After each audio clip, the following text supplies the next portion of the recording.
Bandito Radio presents Action Figure Frequencies with your hosts, Chet Maddox and Alexander Storm.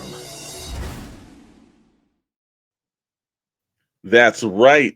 Nation to nation, coast to coast, from our toy rooms to your living rooms, with two of the sexiest hosts alive on the airwaves. Tell This it. is Action Figure Frequencies. Frequencies. And I will say episode 1 on the Bandito Radio 112 FM premiere episode. And also, if you're looking for us for the video wise, it's going to be on the mighty SKN Shadowe Knows Network over on YouTube.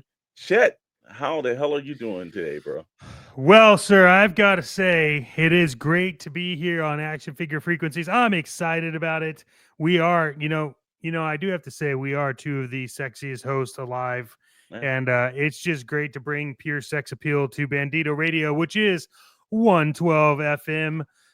We are excited to be here. And yeah, man, hey, we're going to see how this goes, and you'll love it. Anyways, doesn't matter. Whatever we do turns to gold, so I'm happy about being here.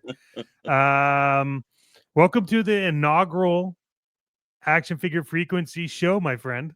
I'm excited. Man. How are you doing? Doing all right. Looking forward to this and everything.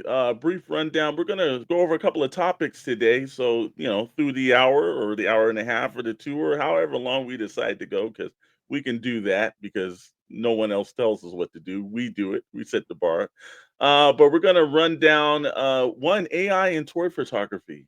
That's becoming a little bit of a niche online. I've seen all through, Instagram and some other people. There's people, little blowback of people making these AI figures that are turning into photography, and there's little complaints. I don't know why, but that's happening. We got some pre-order news. Yeah, there's Maximum Spider-Man is dropping this week, and a lot of people think it's going to cost you maximum bucks out of your pocket, but we don't think that. From there, we got some conventions coming up that will break people I like down. conventions. I like conventions. Some conventions that we're even going to. So, we'll definitely let you know on that. And everything else from the world of toys, toy photography, toy customizations. We've got you all covered here. Hey, look, we even decided that you needed a weather report. So welcome to the world of Action Figure Frequencies. You too can be part if you join Action Figure Frequencies over on Shadowe Knows Network on YouTube for just 99 cents, because we don't want to gouge you. Nope. But there's more to come on that, sir. I'm excited about this. We got a lot of things we got to cover today. We got some amazing sponsors of the show. I mean, this is going to be a great show for you. If you've seen anything with Toy Box Chronicles or Pixel Plastic Inc., then you know that we are the best damn toy show. So I'm excited, sir. Absolutely, brother. Absolutely. And that leads us into our first sponsor of the day, Chet. Oh, really? Yes, sir. Oh, well, we want to thank everybody over at our friends over at Flex Band X. They are fantastic. That's where I get my headbands from. But all right, plastic junkies, let's talk about something serious. Sweat. That's right. You're deep in toy hunt, elbow deep in clearance bins, mid-negotiation with a dude who thinks his loose, sticker-worn G1 Optimus Prime is worth retirement money, and suddenly, boom, your forehead turns into a slip and slide. That's where our friends at FlexBand X comes in. The only headband engineered for extreme toy hunters, collectors, and hardcore display architects. This bad boy is made of hyper weave fabric, meaning it absorbs sweat faster than a scalper at an exclusive drop. Isn't that right? That's right, Chet. FlexBand X isn't just functional, it's stylish. You get the precision grip fit, so it stays locked in place whenever you're posing with action figures, setting up dioramas, throwing your hands online, and forget to mention any kind of broken knee joints. Man, they got this thing covered. Plus, not to mention, it comes with an exclusive design like Battle Damage Black, Grail Hunter Red, and limited edition Chase Variant Gold. Oh, and for the hardcore collectors, they even have a mint in box, MIB sealed version. But let's be real, you're wearing this, you're not flipping it, right? So if you're ready to level up your collecting game, head over to flexbandx.com, use the code MADFLEX for 15% off your first order. Because let's face it, sweaty toy hunters don't get fine grills; they just fog up their glasses. That's right. FlexBand X. Collect hard, sweat less. 112 FM, Bandito Radio.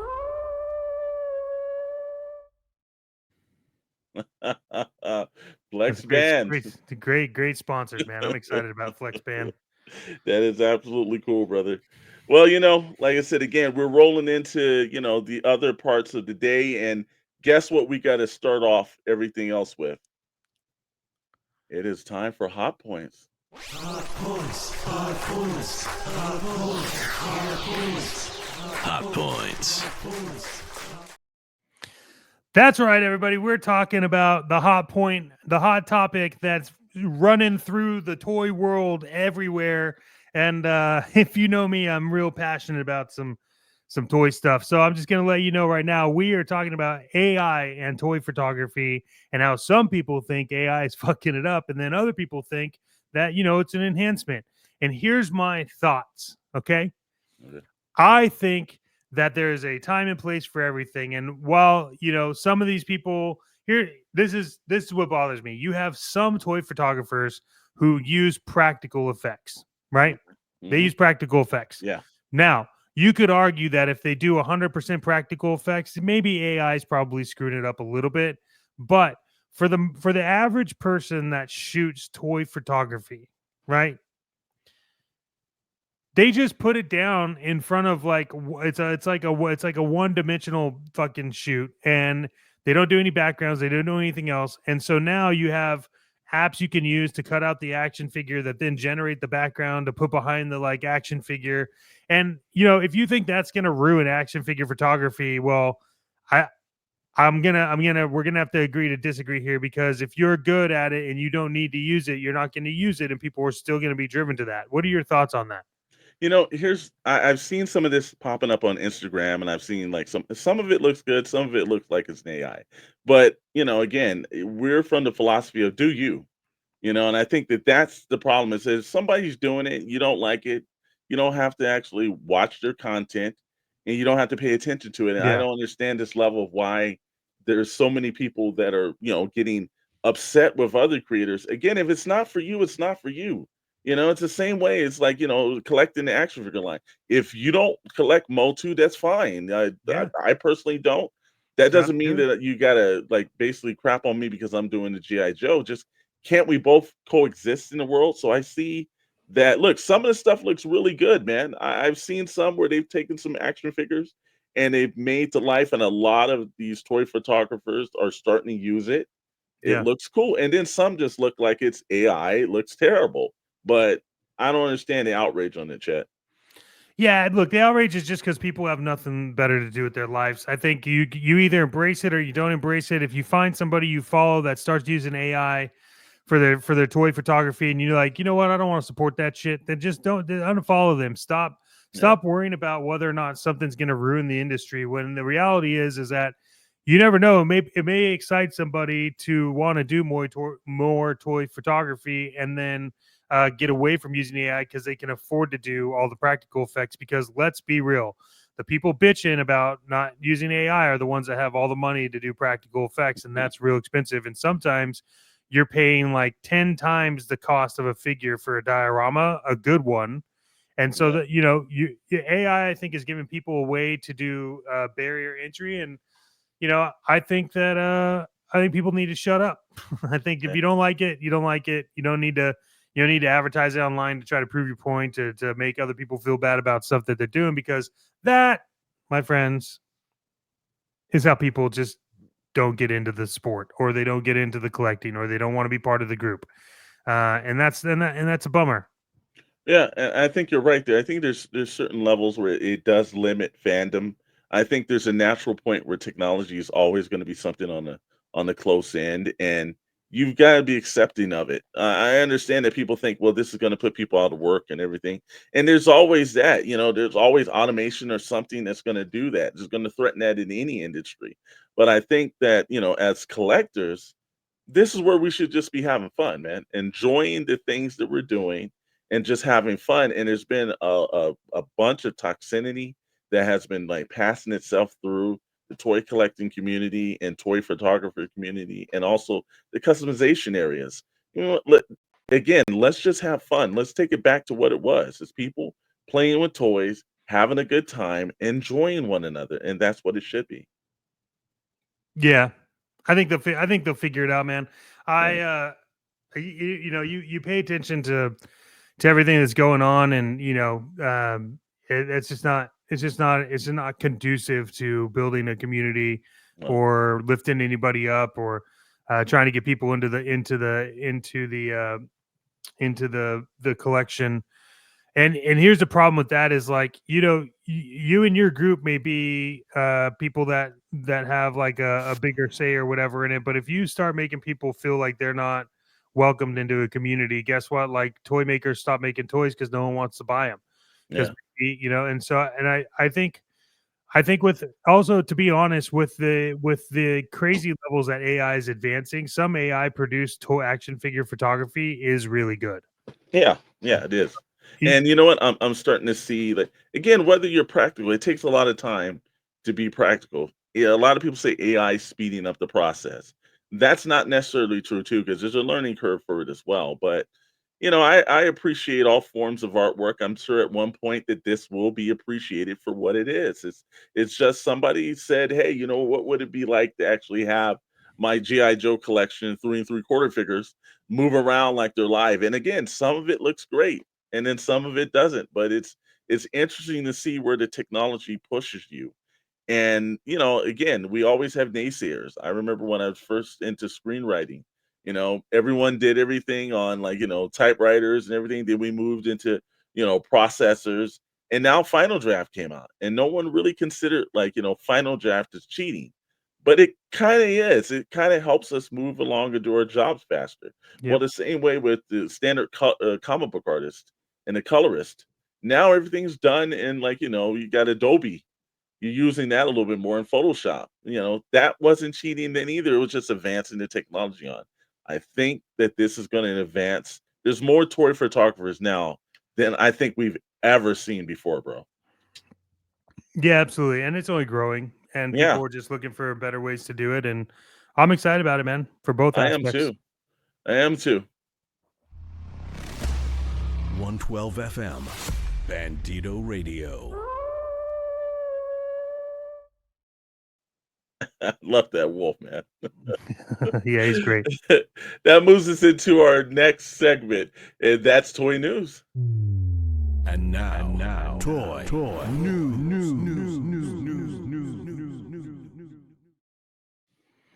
Man, Toy news. It's going to such get an us echo. into everything that is the new releases, pre-orders, things that's coming up that you need to know of. We're going to tell you right here in this segment. And look, if you were watching Pixel Plastic Inc. over at the Shadowe Knows Network, that was on Fridays at 7 p.m. Pacific, 10 p.m. Eastern Standard Times, then we were talking about the latest Marvel Legends mini comic wave, and how we were surprised that ROM the Space Knight in that wave is selling out, and it's selling all over the place. And in fact, it seems like Invincible Iron Man, Chet, and also the Miles Morales are the least selling out items Yeah. on that wave, man. And I thought maybe Miles might be more in value compared No. to ROM the Space Knight. No, man, because here's the deal. People are over Iron Man and Spider-Man figures. And Yeah. it's unfortunate. Like, you gotta look at this, right? Like, Rom hasn't been a character since like Toy Biz days. Yeah. Right. And so people really wanted that figure. And I knew that one was going to be gone like way ahead of time. The issue with Miles Morales Hmm. isn't that it's not a good figure, it's that you just literally released a Miles Morales figure. Yeah. Like, you just did it. And so now you did another aspect of it. And yeah, look, Iron Man 2, like, you can only have so many Iron Man figures before it's like, Yeah. what am I really buying, right? True. And True. and also the Iron Man one too, they just released the retro carded ones as well. So, True. True. like, and look, Spider-Man, I know we're gonna get into this, but Spider-Man Spider-Man, original Spider-Man, I think you could release at any point in time and not have a problem with it. But like, Yeah. I don't know that Miles Morales is a big enough draw to be able to release figure after figure after figure after figure. I do think the one thing I do like about this Miles Morales figure that they had is the alternate heads. That was Yeah. rad. But yeah, man, I didn't expect those two to do as bad as they're doing, but yeah, I for sure knew that ROM was going to sell out. Absolutely. And if you don't know this, over at the Shadowe Knows Network, Pixel Plastic Inc., we do have one of our affiliates. It's Entertainment Earth, and there's a code for Entertainment Earth. It's PPI Cast, and if you use that over there for any orders that are in stock, get a pretty good discount for that. So make sure you head over to Entertainment Earth and actually use that code and see what you could save, because nowadays in figures you could stand to save something, because man, Yeah. things are going up, and that ties us into the thing that we knew was inevitable, Chet. That's right. Yeah. What We do you think about there's a good point right now. Action figures, the basic figure is $24.99 at this moment. yeah. Do you think there's going to be a $30 figure as Yeah, a so basic figure price point coming soon? absolutely.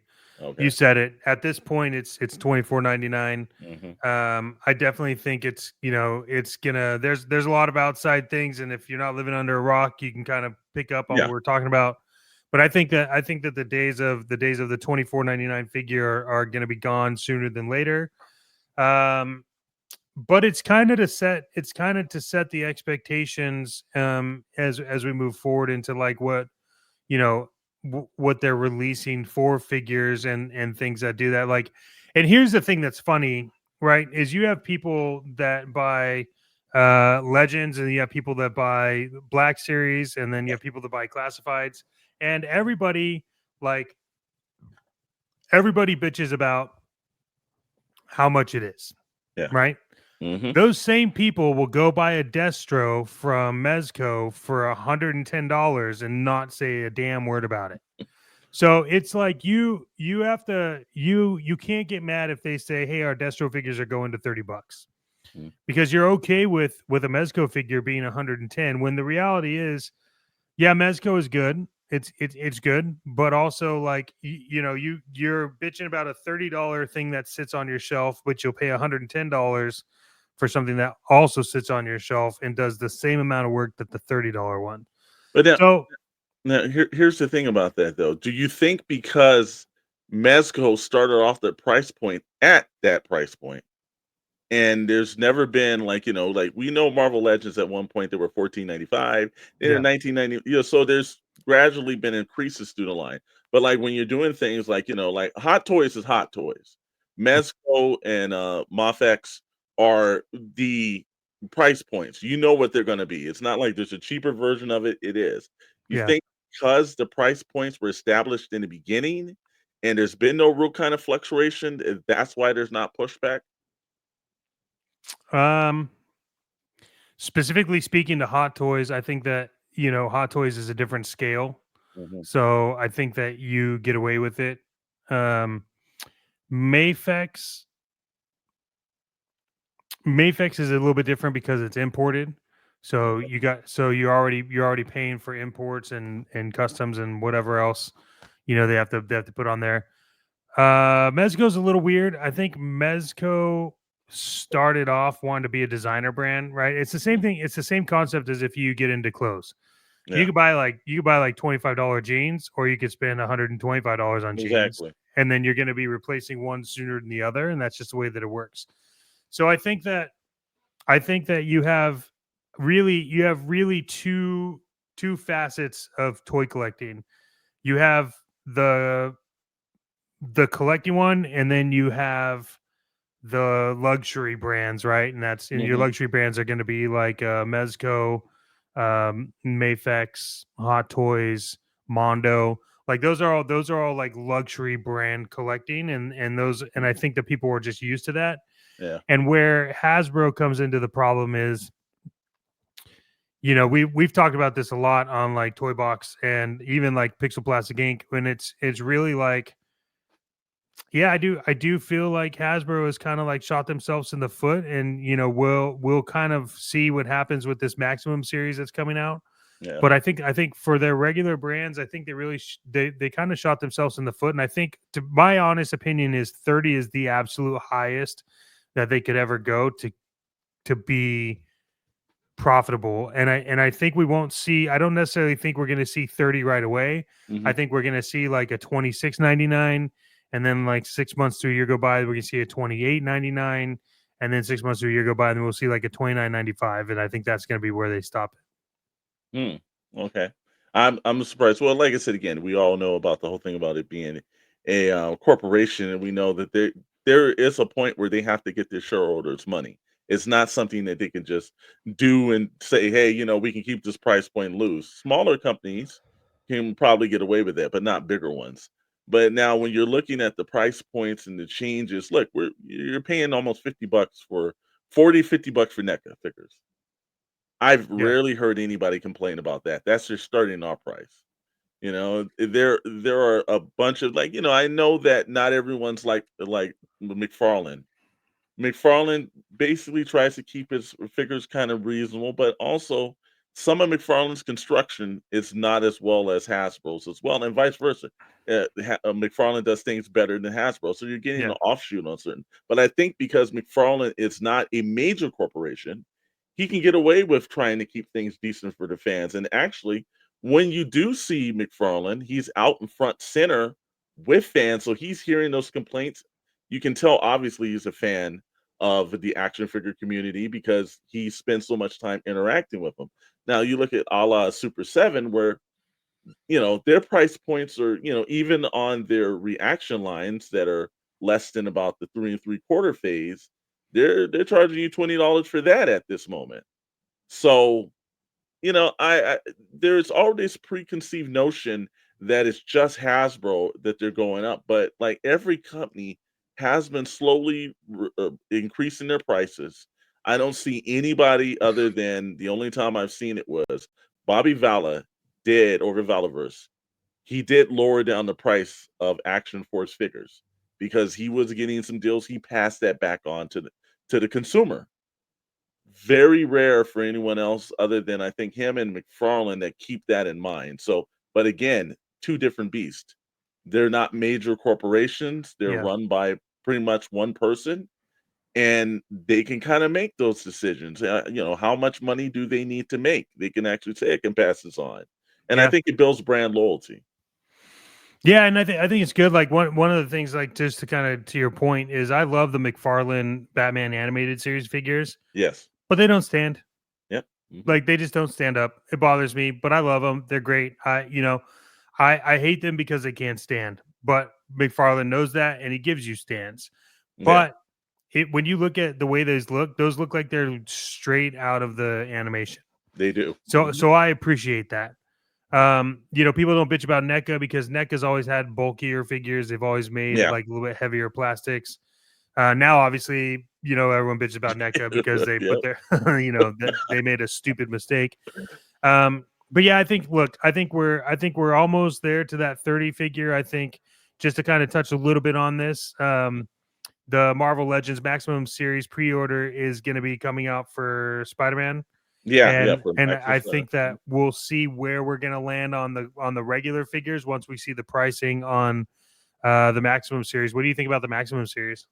First of all, like I said again, we talked about this before over Toy Box Chronicles, but yeah, I think the Maximum series.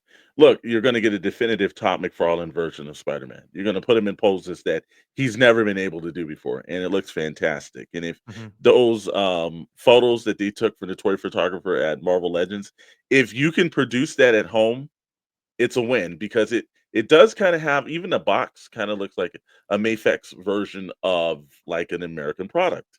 Yeah, So, it works out. Now, we did get a little bit of information because there was a listing from a toy store in Mexico with the actual price points. And in this toy price point in the Mexico store, it was at $60. yeah, Now, you and I both know they rarely ever do anything across the board is cheaper in one country or anything else. It's usually, in fact, over in other countries, it's a little bit more. when it comes down. But like, when you do the price of pesos, it came out to about $60 US. You and I have been debating this back and forth for like since we saw that Maximum Alliance series come out. I don't think it's going to be over $70. I think it's going to be below that. If it is, I think this is a compete. Look, you're still going to have your basic figure line. You're just Mhm. going to have a Maximum series line to pick and choose from.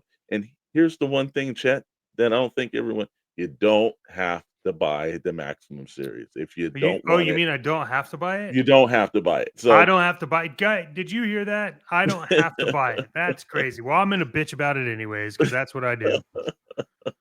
yeah, but if you get to that price point, you just feel like it's a new line, just don't pick it up. I will tell you though, it's probably in your best interest to pick up the Spider-Man one because I do think that even though it's the first, Yeah, we it's not the last. how many Wolverines have we seen? I don't know if there's a definitive version of Wolverine that they can do for this Maximum series line, but with Spider-Man, you just the poses and everything, you're not going to be able to take your standard Marvel Legend figure and put them in a Todd McFarlane pose. And Yeah. that's all we really want to do is recreate Spider-Man #1 somewhere with some webbing, and it just looks cool, bro.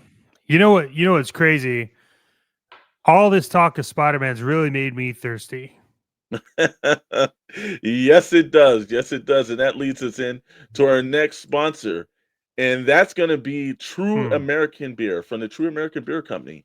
You can have real or you can drink something real or true, actually. Let me do that again because our Yeah, I mean, sponsors are dude, you paying got good to get money this for right. that. They Yeah, are they're pumping paying the good money money for into this. this. I gotta Yeah, be so yeah. yeah. You can have real or you can drink something that's true. That's right, True American Beer. Go down to your local Bevmos or wherever you get your alcoholic beverages from, and then go and Mm. tell them that the people from Action Figure Frequency sent you. Thanks, True American Beer, for being a sponsor of Action Figure Frequency. That beer just tastes like freedom. 112 FM, Bandito Radio.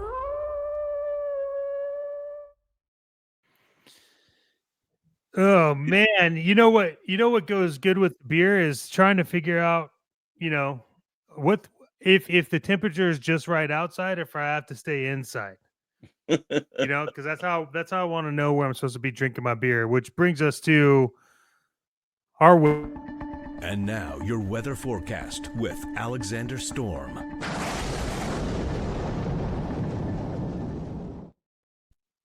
That's right. We're gonna hit you with the weather report and everything. So we're gonna start off in New York. Yes, Hmm. that's right. For the people on the East Coast, it is a whopping 72 degrees in New York. Down in Miami, that's down in the Florida areas. If you don't know, Mhm. always heard got great beaches. Guess what? They're at 72 degrees as Wow, well. 72, not bad. Yeah, Yeah. yeah. We're gonna pop Yeah. up to Detroit, Michigan. Yes, that's right, Oh, Detroit. RoboCop. Yep, yep. Yeah. Oh yeah, OCP. RoboCop. Get it. All right. Yeah, that's also 72 degrees. Wow, there's a little point on Nice. that. Cleveland, Ohio, 72. Mm. Houston, Texas, 72. Wow. Arizona, Nevada, Oregon, and even down here in Southern California, 70. Because you know why it's 72 degrees, right, Chet? Well, I'm assuming that's because the temperature needs to be in your toy room. If you change the temp, you got to let That's us know. exactly right. So here's the thing: if you're actually out there and you're listening to us right now, you change your temperature, then send us a message and everything so we can update the report and let us know what city you're in and everything. But that, my friend, is the weather report. 112 FM, Bandito Radio. Yeah. Yeah, I know, man. That's good. 72 degrees across the board, man. When's the Pretty last time good. that happened? I know. If they don't turn their temperatures up or low, it'll be No. all great But across the country. you know what did go low is Mattel's sales numbers, huh? Wow. Yeah, yeah, it did kind of go low. And you know I what? mean, We were reading a report off of this that said that there's a little speculation that it's not for all the products. uh-huh. Motu's still doing quite well. Hot Wheels is doing great. In fact, I've seen more Hot Wheels new. I think they have a new I think it's Red Line or something that they're doing a new series. So every time I turn around, there's more Hot Wheels, and they're constantly putting up. But no, for the doll and the infant lines, Yeah. they are losing numbers. And you know why that is, Chet? I have no clue. Why is that? That's because they're saying that Barbie saw a spike, Huh. like basically a year ago. And what I wonder happened why. a year ago? I feel like there's like some kind of like man bashing movie that came out. I don't know about that. It was actually kind of funny, but I It think was a good it, movie. it was the sales of the Barbie movie that actually helped the dolls, and I think it actually put it back into the minds of collectors and actual casual fans. And it's the Yeah. same way when we saw Marvel Legends when the first Black Panther movie came out. Like those sales Yeah. skyrocketed. People were like taking their kids from the theater down the toy aisles. Well, I think the same thing happened for Barbie. And now that there's not that major Hollywood push, because remember it was, up for award shows, and every Yeah. time you could not, Pink was everywhere. But Yep. after that, this Christmas, well, Mattel saw a little bit of low, and I can think that can happen. But here's the one aspect that I will also say about Mattel is that how much do you really think Mattel is growing though? I mean, not a lot. I look at what Mattel does. Like they don't even like the Mattel Creations isn't even that good. Yeah, And they're really letting Hot Wheels live up to their theme song, which was leading the way.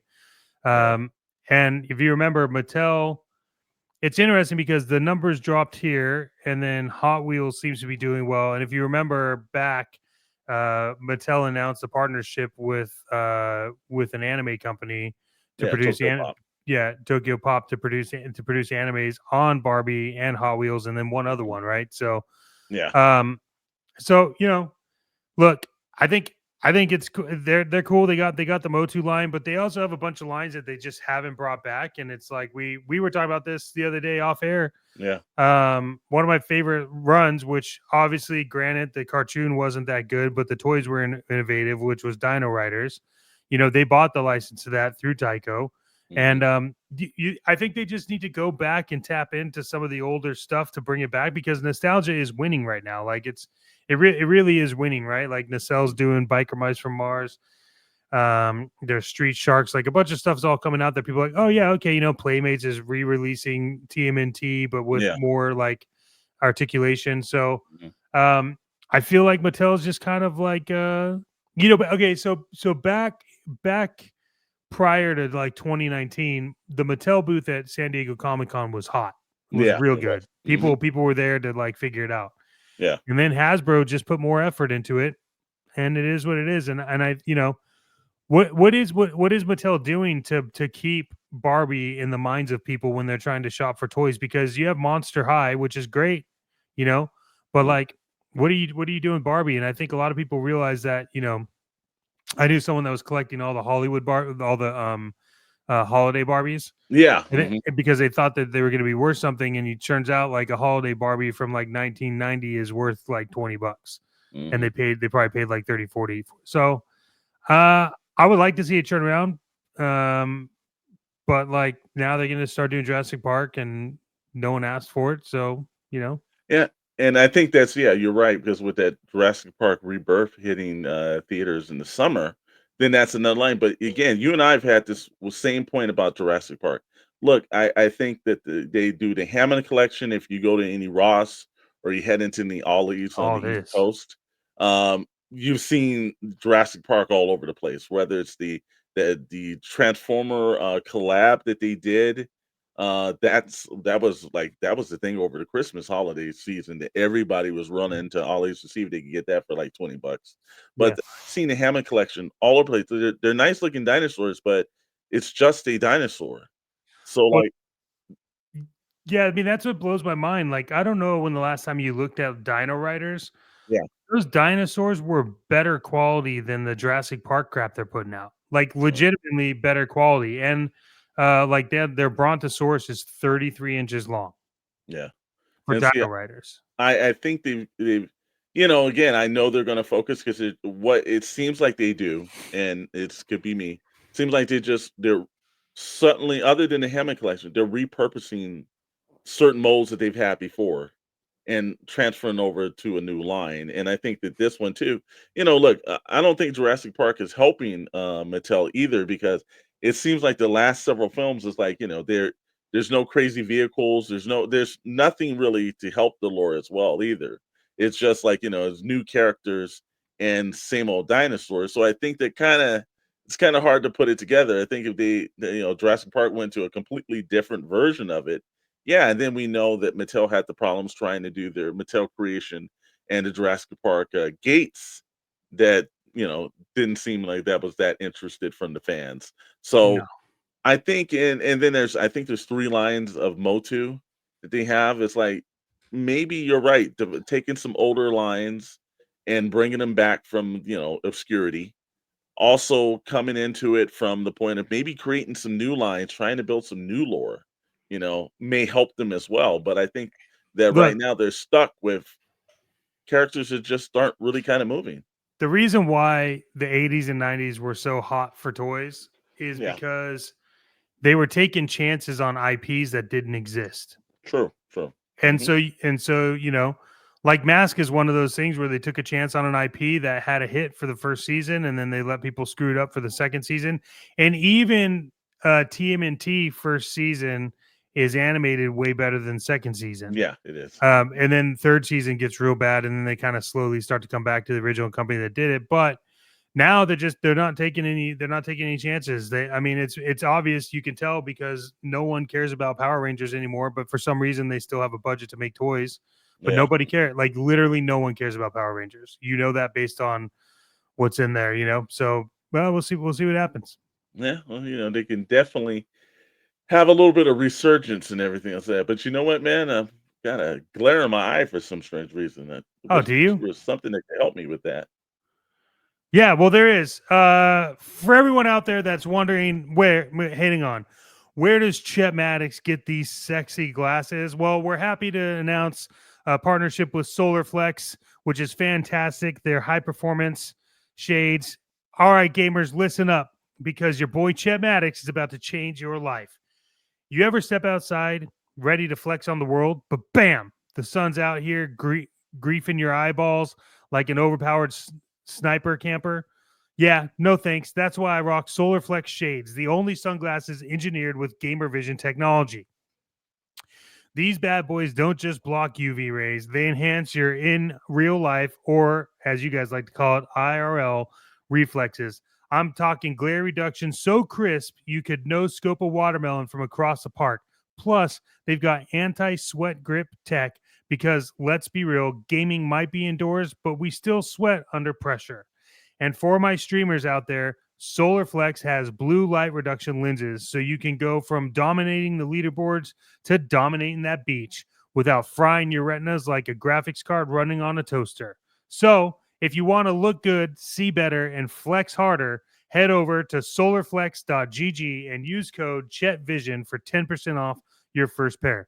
SolarFlex shades, because if you ain't flexing, you ain't gaming. Do they come in blinding neon gamer G RPG? Well, Alex, they come in stealth black. I got you.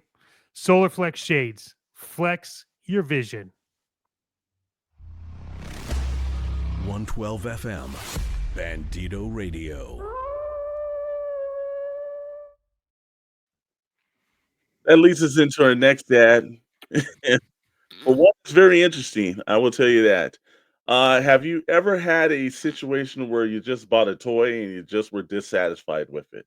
Maybe something broke from the factory and it was shipped to you, and by the time it got there, or maybe your cat's lair showed up at your house and had some forks put into it from the people over at the docking bay, and there was the Super Sevens hotline was not able to get back to you. Well, guess what?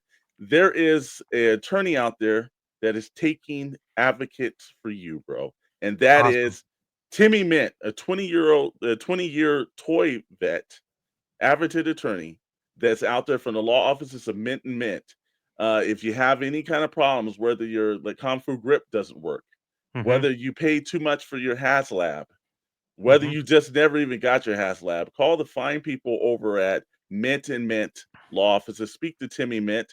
You can call him at 1-800-555-MINT, and his price comes mint graded. That's Timmy Mint law offices. I'm excited. Yes, it is. It always works out for Timmy It's Mint and everything. so good. It's so good. You know? We got some convention news coming up right here. And this is going to be the section where, like I say, if you've got any kind of convention out there in the United States, big or small, send that in to us. You can reach us over at Instagram on the Shadowe Knows Network Instagram feed. DM us and let us know if it's a big show, mom and pops, it's whatever it is. We're going to actually start putting that out. But we got some things coming up here, Chet. We have in the next, coming off in March and everything, Toy Atlanta. That's right. Mhm. And guess who will be at Toy Atlanta as well? I don't know who. Your guys from Action Figure Frequencies. That's right. Mr. Chet Maddox and myself will be making that trek to Duluth, Georgia. Not Atlanta. I want people to understand. Don't go show up at the Atlanta Convention Center because it won't be at the Atlanta Convention Center. It is actually Toy Atlanta in Duluth, Georgia. I'm excited about that. Yeah. That's pretty cool. Also, we got Robo Toy Fest is coming up at the end of the year. We just went to Toy Depot's Geeking Out here in Southern California. That's actually looking pretty good. And over the weekend, the past weekend, we had a MegaCon that took place in Florida. And from what I understand, now here's the funny thing about MegaCon. I I heard that only it was Mezco was really the only major toy vendor that was there. Yeah. Yeah. Wow. Sure is. I would have thought some of the other bigger companies, maybe I think Hasbro's rolling back, so I didn't expect that, but I would have thought like maybe Super 7, maybe NECA would have took that opportunity. Maybe I know the Horsemen are a little bit smaller, so I'm not expecting that, but I'm kind of shocked that just Mezco took advantage of it. Mezco has some really nice stuff that they put out there as well. They had the Doc Savage 112 figure that looked phenomenal. Wow. Yeah. And, they also had some of the older figures, but they were displaying them, which was because the Fantastic Four movie came out, Mezco showed their 112 version of the, Fantastic Four. That's looking pretty good too, man. Yeah. I'm a little taken back by that and the lack of toy representation that was there from Mhm. like the bigger companies, but to each their own. I know it was a 3-day convention in Orange County, Florida. So, I don't know. Also, there's the idea of like I don't know how much booths were, so there's Yeah, true. that, and then if there was lodging, anything like that. So, we'll see. But who knows? Maybe we'll hit that up next year and see what we can do over there. Yeah, I was talking about this the other night on the, Sorlac, toy chest over on the Sorlac Digest channel, and do it every couple of weeks over there, and one thing they were kinda bringing in, I thought this would be a good question for you and I to go over with, is, big con versus small con kinda thing, and, I was thinking that, the difference between the 2. Now, we've been to some of the bigger ones and like a la on the list, San Diego Comic-Con and WonderCon. Look, I'm skipping WonderCon, and I'm probably gonna skip San Diego Comic-Con. I think they've just gotten a little bit too corporate, and I think that when we went to Geeking Out, it just felt a little bit more inviting, and it was just a little bit more open. I had a better time, and I think some of these smaller conventions I'm finding out I'm having a better time going to them than fighting the hustle and bustle and the corporate things. And like, when we're going in, they've got your gift bags and it doesn't seem as welcoming anymore. Is that just me, Chet, or are you feeling the same way? I'm on the fence. So I think realistically, if you think about what Comic Con has turned into, Mhm. it's all about the exhibit hall and who can get the most amount of Comic Con exclusives to like upsell everybody out of a job. Mhm. And so when you look at like people that go to San Diego Comic Con, not for anything other than the exhibit hall, there's Mhm. really no. If that's why you go to San Diego Comic Con, there's really no reason why you should go to San Diego Comic Con because a lot of the cool stuff that happens is in all of the side rooms and other hotels where they have all of the panels and things like that. And unfortunately, San Diego Comic Con has once again decided that for a minute there, we were like, "Oh, this is exciting. They're not going to do the Hall H shit," and then they were like, "Nah, we're just kidding. We're going to do the Hall H shit again." So, um, you know, while I love going to San Diego Comic Con and getting the bag and like the experience of something like that big with that with the culture all over like that, Uh-huh. yeah, look. you're gonna feel more invited to a convention that's run like SoCal Joe Show or Toylanta, because it's that everyone's there for the same reason. They're collectors. They love the toys. What I do think is missing is a convention built around a convention, and we've talked privately about what's Yeah, kind of yeah, happening with that. yeah, But I think they've gotten to the point where, I mean, look, you just in the short, and you've gone to San Diego Comic-Con longer than I have, yeah, but just in the short amount of time I went from 2013 up until 2019, I mean, the comic section just got smaller and smaller, and yeah. then they got more and more like bigger sponsors, Marvel, Disney, AMC, and so you could kind of tell they were losing it. Yeah. And I think for me, that's the disheartening point of it. And you're right. Like I said again, I've enjoyed a lot of the smaller conventions. I'm looking forward to Toy Atlanta. I'm looking forward, and I think I think the problem with San Diego Comic Con is it's called San Diego Comic Con, but it's not just about comics. It's a mixture of things. But when I'm going to Toy Atlanta, it's going to be a mixture of that. It's just for toys. And the same thing with like PowerCon and the rest, they're more centric to something and not a catch-all. And I think that's where we're running into problem. It's like even LA Comic Con, look, the prices are just astronomically crazy. And I think the competition between LA and New York and then San Diego is like, those aren't the shows that you can take a family of four to and think they're inexpensive and walk in and you can have a good time. No, it's gonna cost you a pretty penny. It's almost like going to amusement park for the prices that they're charging for a weekend, Yeah. So same thing. Like, I've gone to the SoCal Joe show the last 2.5 years. And, look, walk in vendors, they know who you are, you can have conversations with people. There's smaller events. It feels like you have just a more of a community sense other than your consumer. When you go to San Diego Comic, you're purely there to somebody to hawk their product to, get out of my face, buy my stuff, and leave. I think that's the problem. We need more smaller shows, and we need more creators to come up and just say, "Hey, we're going to create that smaller show," because like you can get like the small shows are the ones where I think it's like this is why the collecting community is thriving. You don't get excited going to the bigger shows. You get excited when you see, like we saw, Fresh Monkey Fiction at Geeking Out. You were able to talk to the people that created the line. You were able to also get hands-on, like, this is a character, this is that, or even when we went over to the Four Horsemen booth, Yeah. and it was like, I'm really not a huge person into the lore of the Four Horsemen. I asked gentlemen, hey, explain the lore to me. And when they broke it down, and then from that point, it's like, now I understand. It was a more of a personal connection. Let's see if Hasbro's explaining that while you're at San Diego Comic Con.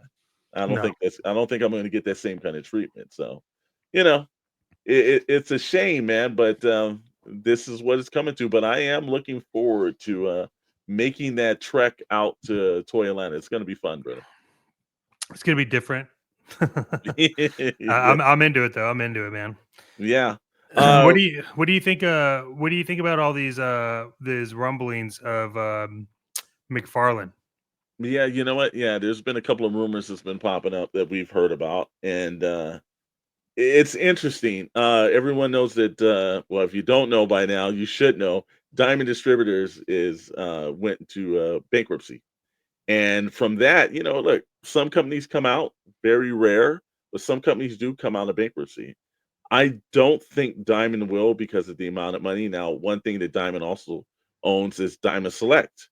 So if you've ever went and from that catalog and ordered some toys from it, and usually I will give them credit. I think that they did a really good job with toys. They made the absolute best Hulk figure ever. Yeah, they did a really good job with that. And some of their statues also, there's a lot of pluses. Well, from what we're hearing, the rumblings is that Todd McFarlane may be thinking about purchasing the toy division to Diamond. And at this point, with through bankruptcy, he's probably going to get it for a really, really inexpensive penny. Hmm. But if he does, I don't know. This is hard, Chet, to think about what he Yeah. would do, because I think he's kind of overcompensated now with what he's doing. Is I think he has his hands in way too many lines, Yeah. and I'm kind of worried, like, with this leading into one, would this make him a little bit more corporate? And Yeah. two is, how many other more I don't products and lines would he take over? Yeah, I mean, I don't think it'll make him more corporate. I think what he's really trying to do is get in and to get the name and the molds. Because Diamond Select does have some really good molds, and then they have some really big misses. But um, yeah, I'm interested to see what happens with it. I don't think it makes. I don't think if there is a purchase, I don't think it makes. I don't think it makes him more corporate. I think that it gives him an avenue down somewhere, because you remember, like, they also had DC Direct, so he could also be Yeah, buying it just for that, because those DC Direct figures, if he took the about that. DC Direct figures and added more articulation to them, those would hands down be some of the best action figures on the market. Well, here's the thing too, though, and I don't know. Again, I'm not a bankruptcy attorney, You're but not? no, no, no. But one of Mm. my less degrees is not in that. Okay, I didn't know that. I thought that you were. Is But Mint and Mint, are they I'm bankruptcy? sure, I'm sure he probably is. I'm Yeah, sure. 1-800 I'm five sure. five five Mint, one eight Yeah, hundred 555 Mint. there you go. Um, I'm wondering if, like, the some of the licenses that Diamond Select had signed, if that's transferable. Yeah, it So, is. like, if McFarlane buys the company, does he get all of, like, the Lord of the Rings Yeah, and all the yeah, other stuff? he would get all the licensing. That's all part of the Wow. agreement. Okay. Because like, remember, bankruptcy, like, depending on what it is, 7, 11, 13, whatever, like, Mhm. their value, the value is on the assets. And so the licensing is going to be an asset, right? Because licensing means that if he buys that, he's the one that can make the Lord of the Ring figures. He's the one that can make those DC specific figures, right? Because he'll own the licensing to that. Now, I don't know, the licensing may have an expiration date, and then that's kind of where it gets tricky, right? Like, if he buys that and only has 2 more years left on the license, it's going to degrade the value a lot more. Mhm. But if those licenses were in perpetuity, where they could just keep going on for whenever, then we could see Lord of the Ring figures come back or whatever, and yeah. So it's an interesting. So, and look, there'll be publications about it if he makes an offer, puts an offer, and you could read about it and see what he's going to get and go through there, unless they decide to keep it private, which they probably won't. Because remember, Diamond's not doing bad in other countries, and McFarlane likes True, to hear himself. true. McFarlane likes to hear himself talk. Well, that's true, and you said, I know I'm not a bankruptcy attorney, but that sounded pretty damn good, Chet. That's a pretty Thank good you. Yeah, breakdown. I'm working on my bankruptcy law. I put in an application at Mint and Mint to see if I can get over there. Well, Um, from what I understand, anybody can, my friend. oh, Anybody good. can. Yeah. But yeah, I mean, McFarlane's a super smart dude, Yeah, yes. Mhm. and so he's got a leg to stand on. He makes some of the best Batman figures that have come out, He and does. his vehicles are killing it. So, Wow. Yeah.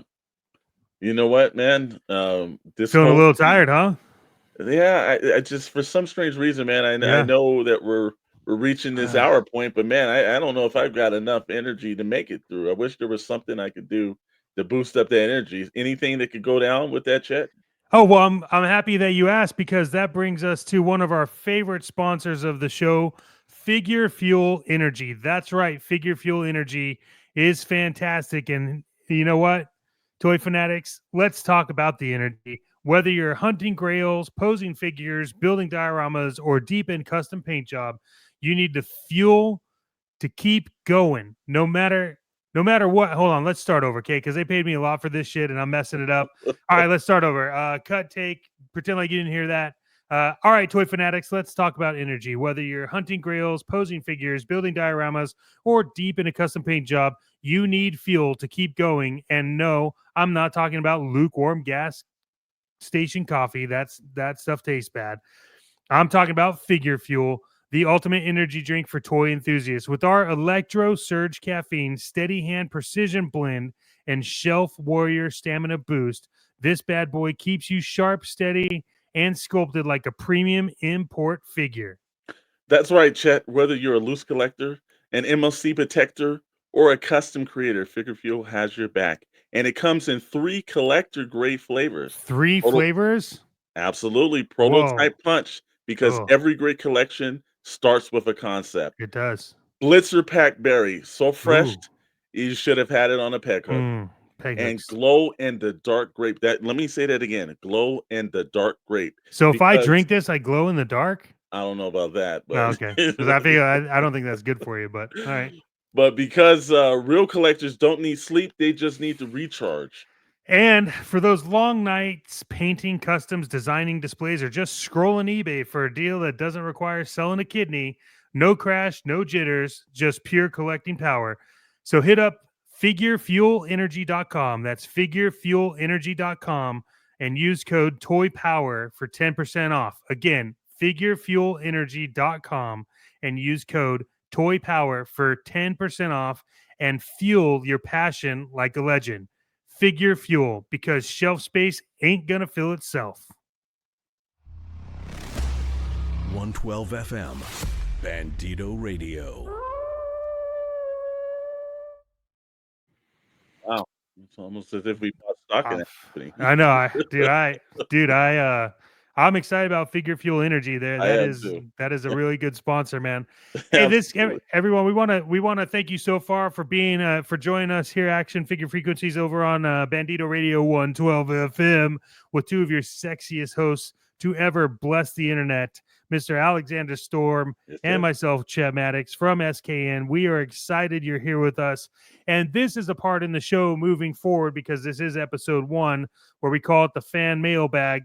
And if you're an active listener, you can submit your questions over on the Discord. If you want to find us on Discord, just look up Shadowe Knows Network, SKN, and join the Discord and get involved in the community. We have people from Odd Frog and Sarlacc and Pixel Plastic Inc. and Toy Box Chronicles, Joystick Junkies. Like, everyone is joining up in that community. Again, there's bigger perks if you are a member of our YouTube space. And again, the YouTube space entry is only 99 cents. You could definitely go up more, but the 99 cents gets you in. That is 99 cents a month. And then that gives you access to premium features on the Discord server. And again, there are multiple tiers. However, 99 cents is all we're asking. That gets you in there. But we want to use this section for us to take on your questions at a rapid fire rate. And then also we want to talk about what the community is talking about. Absolutely. And that leads us into, if you're listening to us right now on Bandito Radio, then you can actually listen to us here through the audios, or you can head over to, like my partner said, Chet Maddox, to the Shadowe Knows Network, and that's Shadow with an E at the back of the W. Shadowe Knows Network, SKN YouTube channel. And you can join the membership points, and you can actually see us while we're actually doing the audio version. So it's kind of like a behind the scenes kind of thing to itself, and it's different than the stuff that we do on Toy Box Chronicles, which leads me into, we do 2 live streams on the Shadowe Knows Network. We The do. We do, sir. First one Whoa. is going to be on Wednesdays at 7 p.m. Pacific time and 10 p.m. Eastern Standard Time. Myself and Mr. Maddox over there on Toy Box Chronicles. And guess what? The last month or so, we've been hitting it. We had David Bonner on. We had Sergeant Bananas, toy photographer legend, that was on, and we got some other surprises coming up as well. So that's the one thing. I always want to catch that. And then on Fridays, we have Pixel Plastic and Ink. That's at 7 p.m. as well, and Pacific time, and 10 p.m. Eastern Standard Time. And that's like a catch-all show. So if you're into comics, films, action figures, it's all there with not only myself, Mr. Maddox. We're joined by Rad, and Dr. Brentley's over there. So if you like that howl, that was Dr. Brentley that makes the howl for the Bandito Radio. So you definitely want to see him live, and that's 2 live streams. And we've got some other things on the channel that's happening. Chet, what's going over on SKN, sir? Yeah, I mean, we have over on SKN, we got a new podcast coming, The Tribunal. It's a G.I. Joe collectors podcast. And that's actually going to have, man, that's going to have one sexy beast hosting another sexy beast. That is you, Mr. Storm, and Richard. And what exactly is it that The Tribunal is going to be talking about?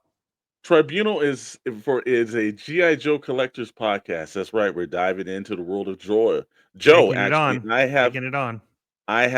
been a Joe fan all my life, and also Richard has been as well. And we're going to have some other guests that's going to pop into that show that are basically all-time Joe lovers. So that's one of those interesting things where we saw that, look, that was just a discussion that we wanted to do, but we wanted to keep that out. That is another Toy Box Chronicles production, just like Action Figure Frequencies and the main show, Toy Box Chronicles. And Richard actually is Customizer Supreme. He's actually the third member of Toy Box Chronicles. He kind of pops in and guests, and he's over also there as well. And we got some great shows, some great people that's over there as well. But you know what? It's not just us in the circle. While we're over here in Bandito Radio, we got some people over that we definitely love to do for YouTube. So make sure if you're on Wednesday night, you can't find anything to do, and you say, "Hey, I wish there was more things on other than Toy Box Chronicles." Well, there is actually. If you Mhm. go to YouTube at 6 p.m., then you can actually get the Skeleton Tomb, and that's got Deadman Juan and Scully over there, and all the people that's connected to Toy Mercs. They're all connected to that show. That's starting at 6 p.m. Pacific Standard Time. Toy Box Chronicles on at 7 p.m. Pacific Time. And then after that, the best damn Star Wars show on YouTube, the Sorlac Digest podcast with Scott Solo, with Darth Moocher, with Grand Admiral Fretz, and the Fallen Fett.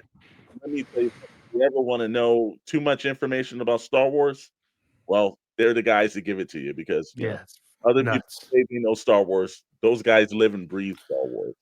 That is correct. And if you are just trying to find out who else is involved, we do want to give some shout outs. Most importantly, I'm going to take this time to remind you all that the Bandito is up for pre-sale. You could buy it now. You put in your card and magically it does a transaction, and then bam, so this Bandito just shows up at your house.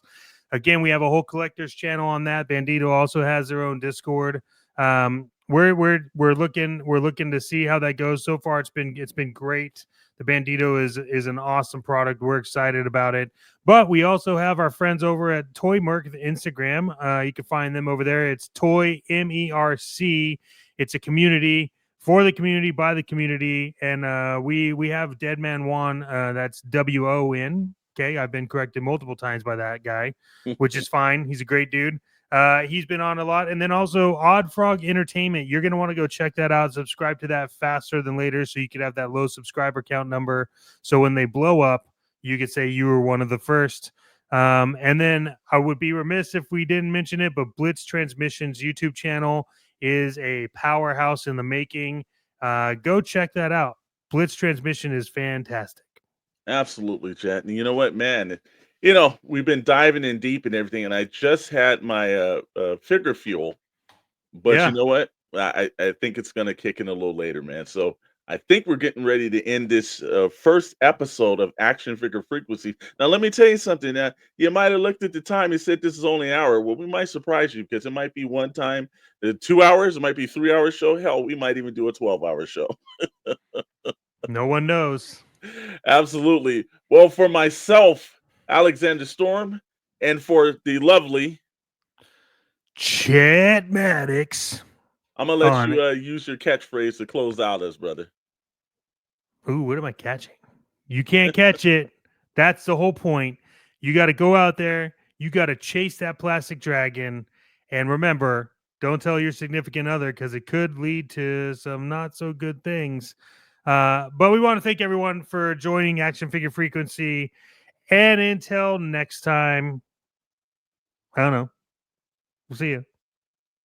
Thank you for listening to Action Figure Frequencies with Chet Maddox and Alexander Storm.